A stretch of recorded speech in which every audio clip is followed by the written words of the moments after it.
It's 2:26 in the afternoon, September 17, 2023, and it happens to be a Saturday afternoon already, and most especially it's actually the solemnity and feast of Our Lady of Peña Francia, our Inaga City, and in the whole Bicolandia. Actually, Bicolanos around the world tries to celebrate this time every year, except during the pandemic. People have celebrated the feast inside their own homes, being locked down. And anyway, guys, it's raining outside. Okay lang naman. There's cooling off in the air, of course, because of the rain.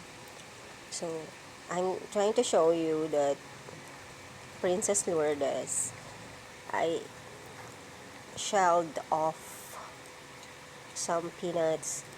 She loves peanuts just like how I do, and just like almost everyone does, except for those having allergies and doesn't have teeth any longer. I could remember my dad when he was still, of course, alive. He, he loves peanut also, but there was a time that his false teeth was broken.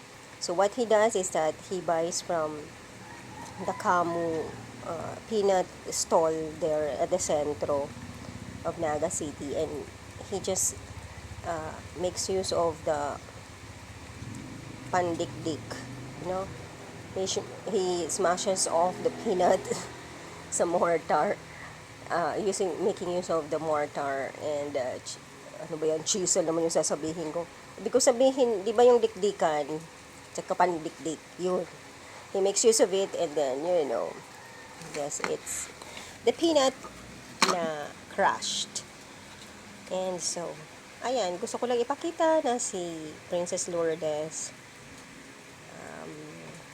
loves to eat peanut.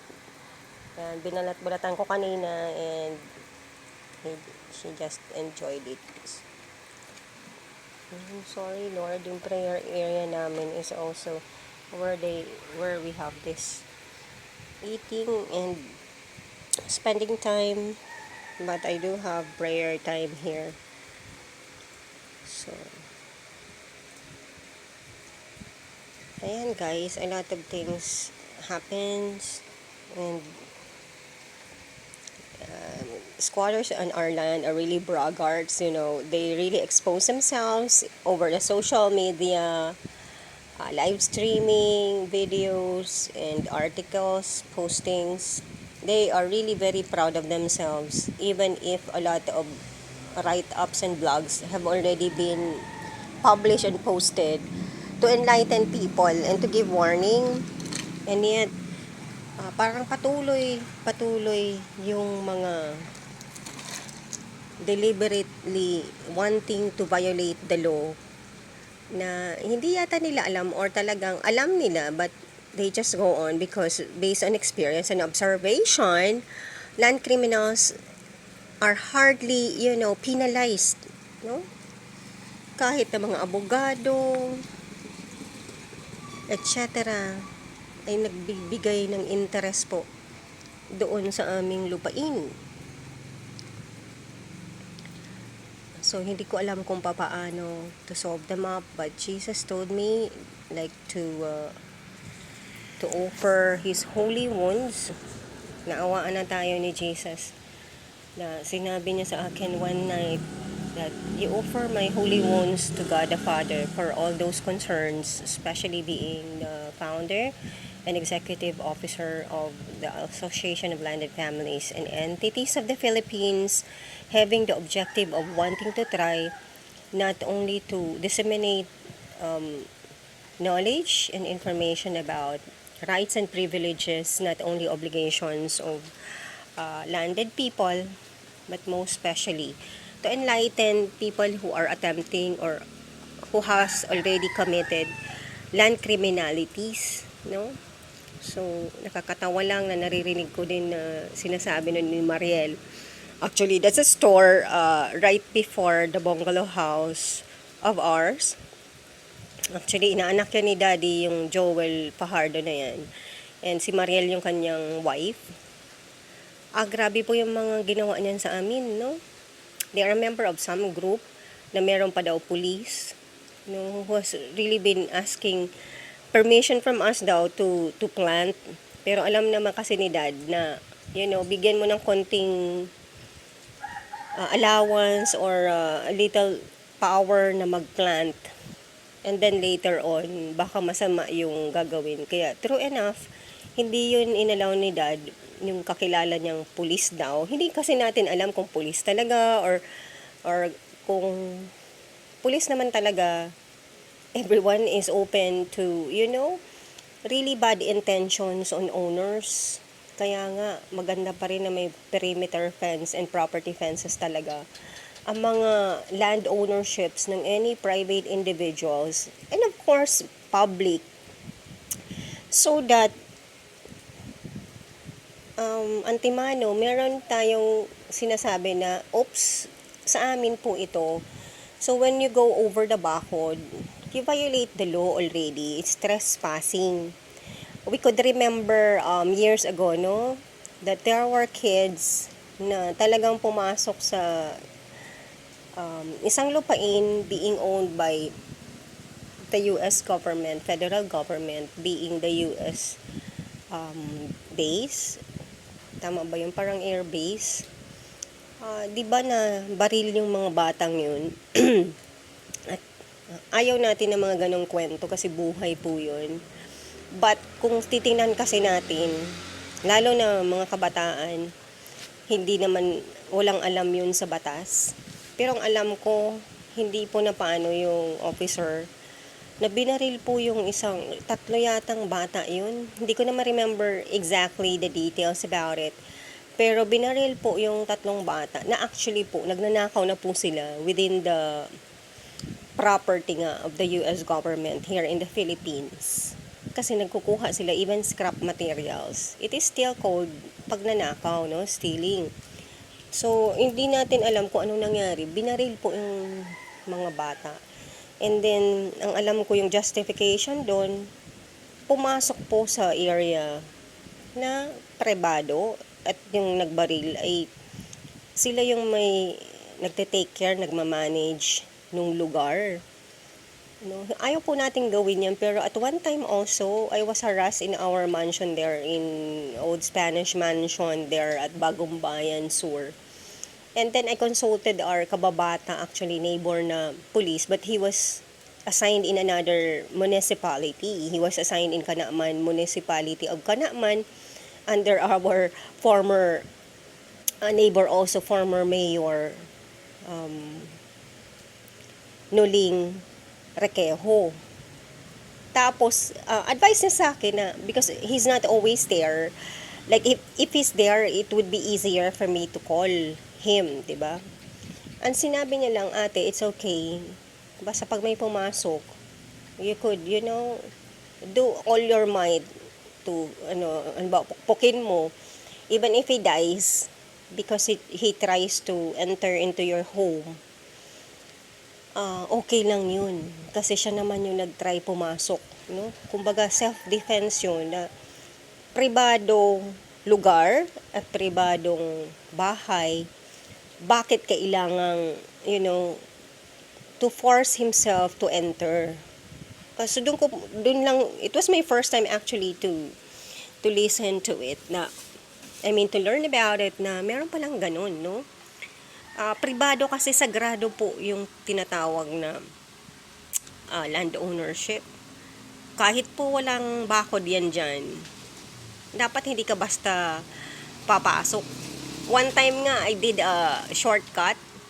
Parang, di ba yung may road, tas may shortcut. So, sinabi ko lang sa sarili ko na, ano ba ito? Trespassing na? Basically, yes, kasi pribadong lupa. Yan kahit wala yung owner dyan, hindi naman emergency. So, trespassing po yun every time. Siguro, karamihan sa ating mga Filipino needs to be, enlightened and be educated about the law. I am not really lifting up the I am not actually lifting up sa mga first world country and other countries wherein citizens, we could notice with the vlogs and reels that they are knowledgeable with the law even if they are apprehended by the police, something like that. They would make mention of some articles, about the law of their rights, no? So, siguro sa atin, kailangan meron nun. Pero paano kung communist ang mentality wherein wala nga silang respeto sa batas. Pero we know already, no, that in the hierarchy in the government, and I am sad that there are also rumors about people in the hierarchy also in the church who has links and actually are members of the communist group in the Philippines. Because if that is the case, how could you imagine and how could we expect people to really respect human rights if they do not respect God, if they do not respect the law? Diba? So they just want to grab anything that they want. Diba? Pinaghirapan at pinagpaguran ng ibang tao, nanginginabang na namimeste pa. That's what I could notice, guys. Even here, I could see some squatters roaming around. Okay lang naman yun, they are free. But like to talk to the neighbors or to talk to the person you are with, wanting to, di ba yung mga style kasi nila to destabilize. Alam na natin yan with my write-ups years ago.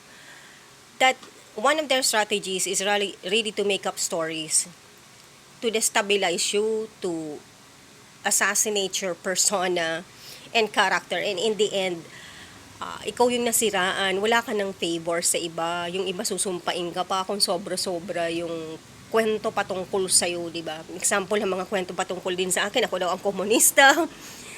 Things like that, no? Na kung hindi ka i-verify ng tao, it is very unjust, that ikaw ay papatawan lang ng mga sumpa, ng mga kung ano-anong penalties. Just because of those created stories, one of the strategies of the evil force, which actually have been very effective and efficient through the years. Ang hirap po, di ba, na may mga kwento-kwento sa'yo and then, just because of that, ikaw yung nawalan ng freedom, ikaw yung nawalan ng ownerships, etc., etc. Ang dami pong, sanga-sanga ng illegalities and crimes when we talk about forcible entry and trespassing and actually squatting.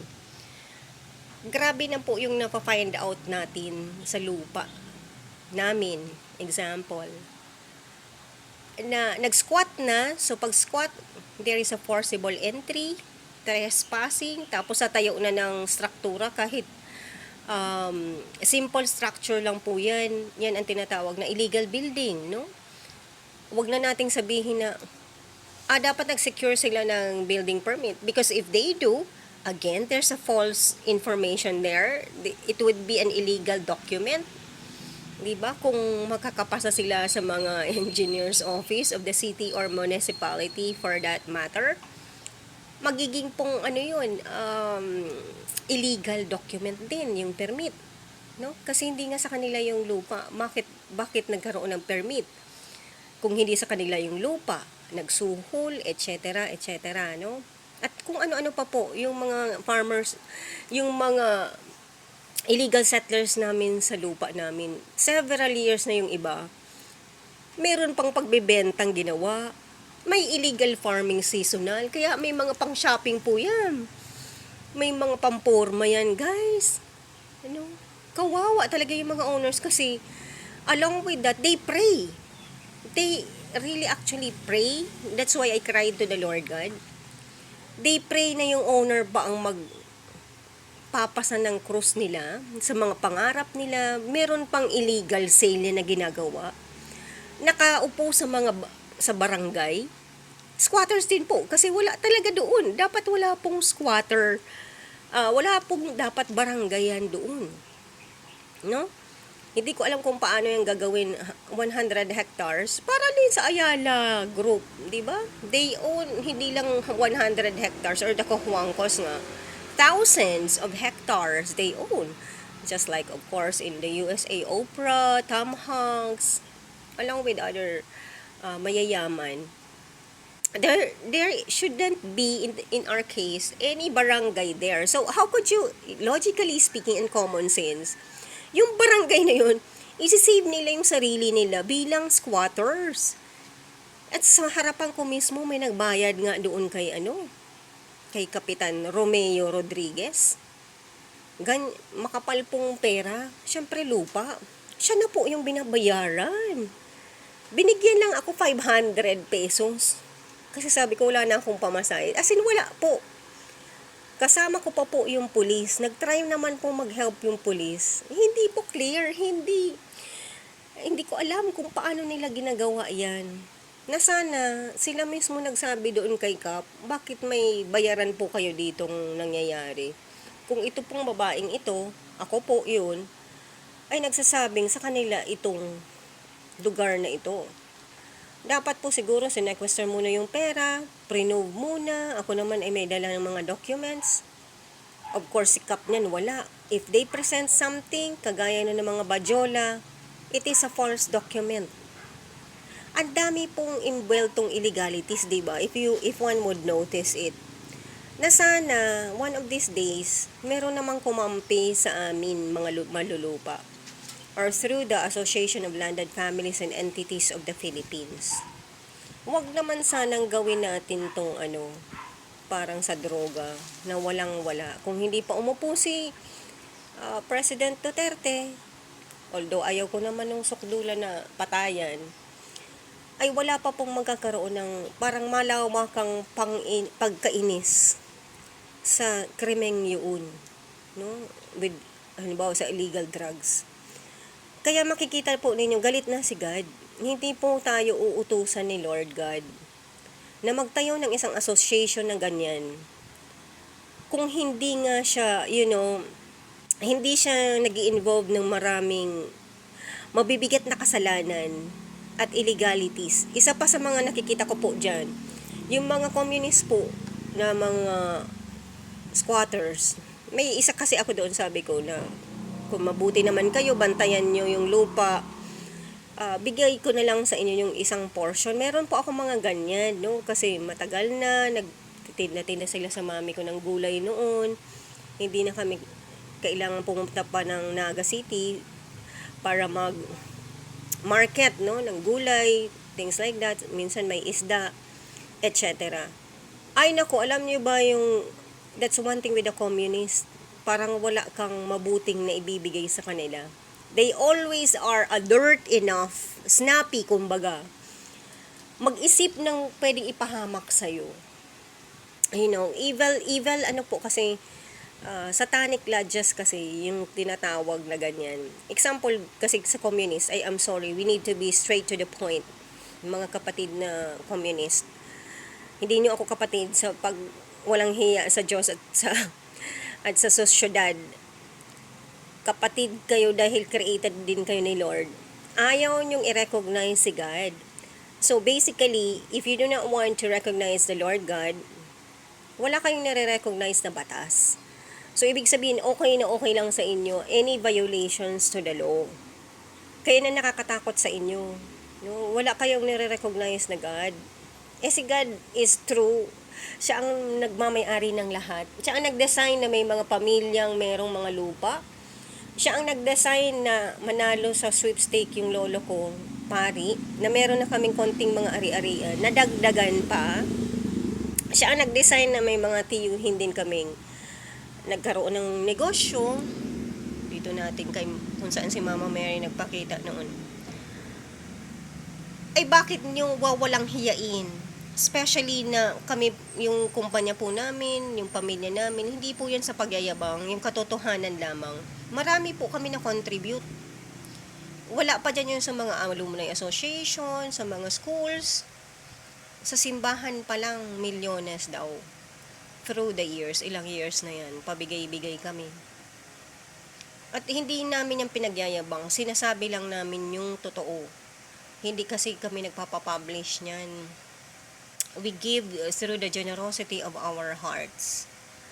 Na ako nga ngayon, ako ang wala, no? I beg around for my needs. At yun lang naman yung pwede kong legit na gagawin. And right now, I'm being inspired, of course. Sabi kasi ni God, hindi raw meritorious. Yung sabihin mong may share ka naman kung saan, at di mo man lang pinaglaban, guys. Yun ang ibig sabihin ni God na lack of charity daw ako sa sarili ko. At kasalanan din yun. Kaya nga, iniisa-isa ko, tinanong ko si Lord, ano pa Lord yung dapat kong gawin so that I will go to heaven? Yun po. That's why I was able to come up with the alphabet, yung mga pag-correct sa mga kapatid, pinsan, kung may mga mali-mali. Yun po ang mga requirements ni God. If we want to go to heaven, I do not want to go to hell. Kung kayo po na nagkukurakot, kayong mga gustong maging malulupa kayo, marami kayong mansion, I do not want to go to where you want to go, because all of this shall pass. No, when we pass away, iwan natin yan lahat. But what's gonna happen is the next of kin. Hindi mo rin pwedeng sabihin na mamatay na lang ako and then you will just get what I own. No way. The next of kins will be the one who will get it until or except if I draw a last will and testament. Diba? Isa pa sa going back about the communist. Kahit sinabihan ko na po ng ganun, no, sa goodwill, sa mabuting interest at intention, ang sabi ba naman, di pag nagbigay siya ng ganyan, di cuddling of communist ang pwede sa kanyang ikaso. Tingnan mo guys, binibigyan mo na ng kabutihan para din si Donna Rosa Aureus noong sa mediation namin, Florin. Binibigyan ko na po ng lupa kasi siya po ay squatter sa tapas. No? Ayaw po, no? Yung parang ang gusto niya lang talaga makapanakit ng tao, mawalang hiya ako, consecrated po ako. Although before I went to the convent, I had boyfriend already. Ang gusto po niya ay mawalang hiya daw ako pagkatapos, pak! Ganyan pa ang pinaririnig sa akin ni Lord. Na grabe yung pangarap niyang kasamaan. Na paglabas ko daw ay pare-pareho na daw kami ng mentality. Ibig niyang sabihin, sa kriminal po yung isip niya. Hindi ko akalain doon na ganyan ka. No? Noon sinagip lang kita sa kabiteran. Wala yan imik-imik sa school namin. At porke ko lahyala, naawaan ko po, kaya hindi pala ako pwedeng maawa-awa-awa. Kasi ako ang napapahamak. No? Ayan, dahil lang po sa akin, naging member yan ng Bastecan, naging member ng Students United Group where I belong. Malaki po yung mga network. I have influences because of my mom and my brothers and dad. Na kahit ako po mahiyain din, I seem to be, I have connections na hindi ko po yan inaabuso at hindi ko nga nagagamit actually. Unless I remember them. Ganyan ko po yan natulungan, nakalimutan na po niya. Yung buong Aureus na nag-join po sa Bastecan, ako po ang inumpisahan yan. Makalimutan niya man yan sa hindi. No? Along with Mildred, sila Mildred Lumanyog, yung ibang mga sugo po, mga members ng Students United Group na nagsali po sa Bastecan was sponsored by us ng kapatid ko. So, hindi naman namin yung pinagyayabang o hindi naman bawal, anybody could join. Pero, yung konting pasalamat din, if we have benefited from it or if we have progressed from it, na nagkaroon tayo ng influences din, yun lang. Kasi yun din ang pinasabi ni Lord nung nagkaroon kami ng mediation. Inaabuso niya po ako.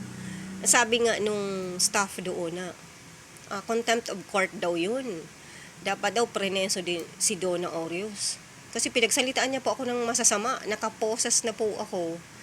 At sinasabihan kami, magsorihan. Ay, hindi na nga siya nagpasorry, guys. Pang-aabuso po yun. Paalalahanan niyo po, mga RTCs, na yung mga inaakusa may human rights din yun. Even guilty or not.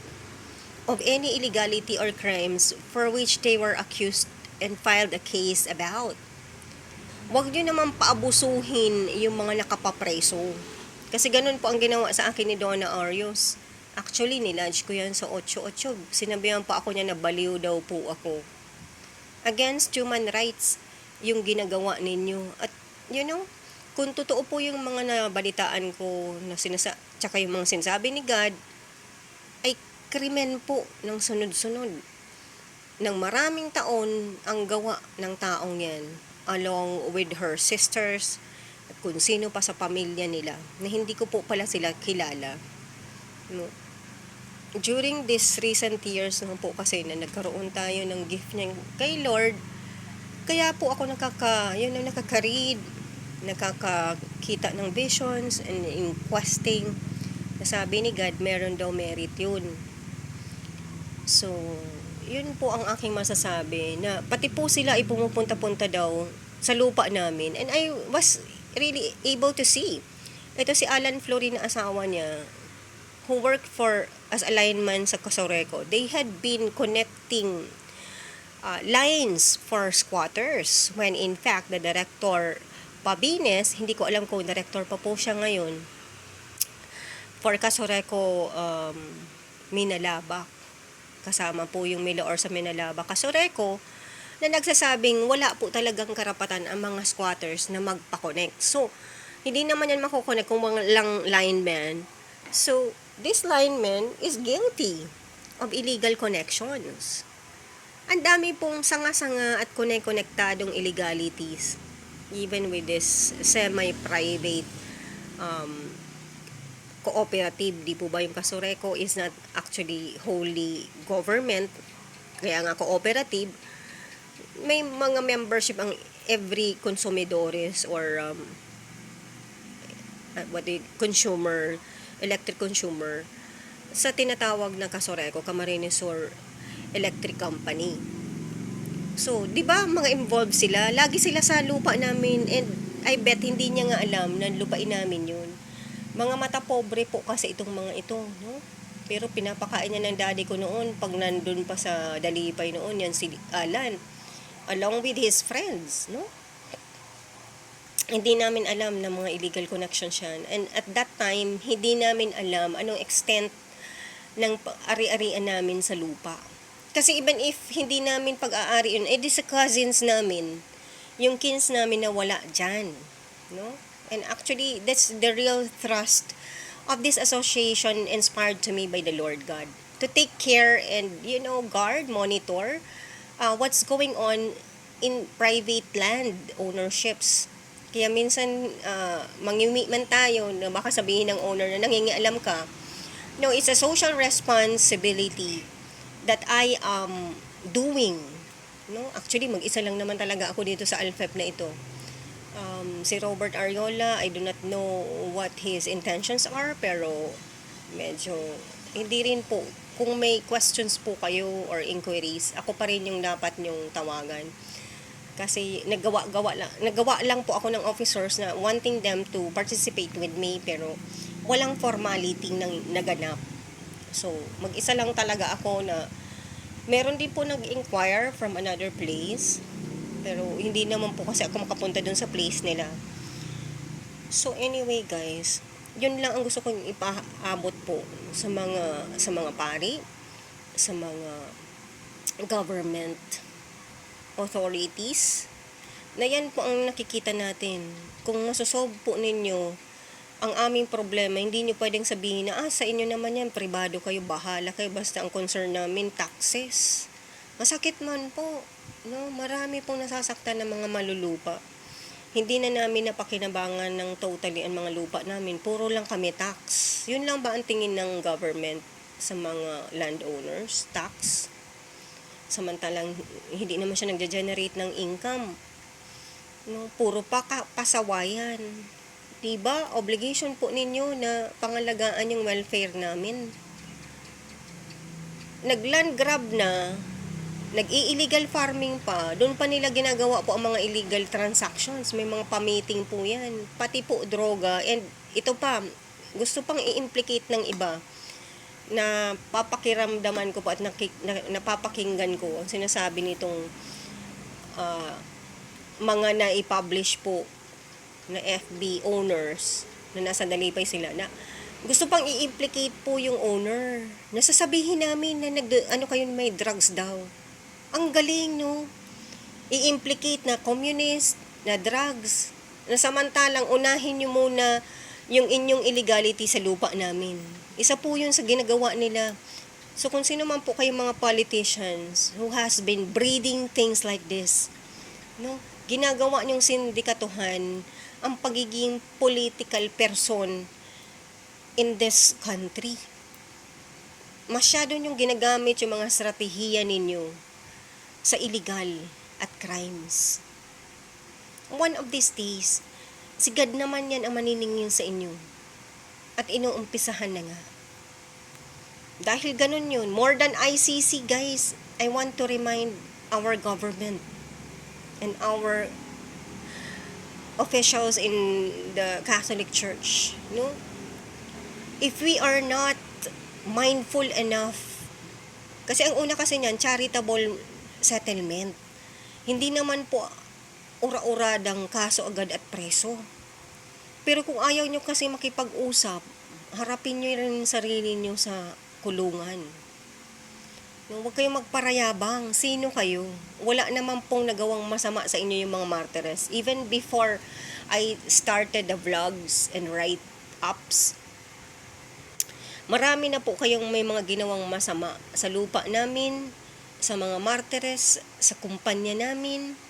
Sobrang inggit ng demonyo. Tanungin niyo yung sarili niyo, ano ba ang nagawang masama sa inyo ng mga pamilya? Like also with the Cojuangcos, ano ang nagawang masama? Nung basta na lang sinequester yung mga lupa nila, pinaghati-hati, and it negated the purpose, no? I am sorry. Nagpakayaman-yaman din yung mga farmers. So, wala na tuloy nagpa-farm.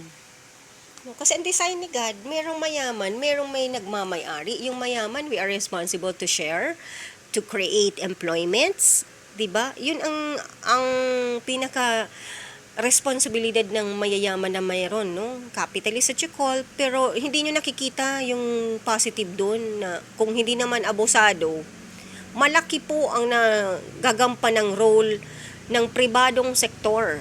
We contribute so much in the society. Remember, during the pandemic, ang dami pong mga donations coming from the private sector, millions, to augment. O, di ba? Bakit nyo tatargetin? Bakit nyo pag-iisipan ng masama? Yung mga pribadong kumpanya, pamilya at lupa. Di ba? Hindi kailangan po ng mga bodyguards or mga guards, actually mga properties. Kung malilinis man lamang tayo. So I could see, guys, na kung ganun yung pananaw ng karamihan, ibig sabihin, grabe talaga influence ng communism in the Philippines setting. Akuin natin yan. Konti lang yung malulupa, konti lang yung mayayaman. But we do our jobs, we pay taxes, we share. Kaya nga kung hindi tayo mag-share, I'm talking to our companies, mga cousins namin na may companies, may mga professionals na nagbibigay din. Kung hindi pala kami, mag-share, ang dami nyong tatakbo lang sa gobyerno. Nakakalimutan yung wala kaming obligation sa inyo dahil pribado kaming sektor. Pero napag-isipan, napag-desisyonan ng iba sa amin na nagko-contribute talaga, even sa political parties. Pero yun pala, in the end, they're gonna get back. Instead of being grateful, yun na nga. Di ba, mag-share ako ng lupa. Ang sinasabi nung okay, they will try to implicate you as cadre of communist. Like that. So, ang dami-dami pong aspeto, ang daming mga sanga-sangang illegalities na wala man lang po ba sa inyo, sa member of the IBP, nakakaisip ng ganyan? Wala. A lot of lawyers are on our land too. Patago-tago lang po yan when I tried to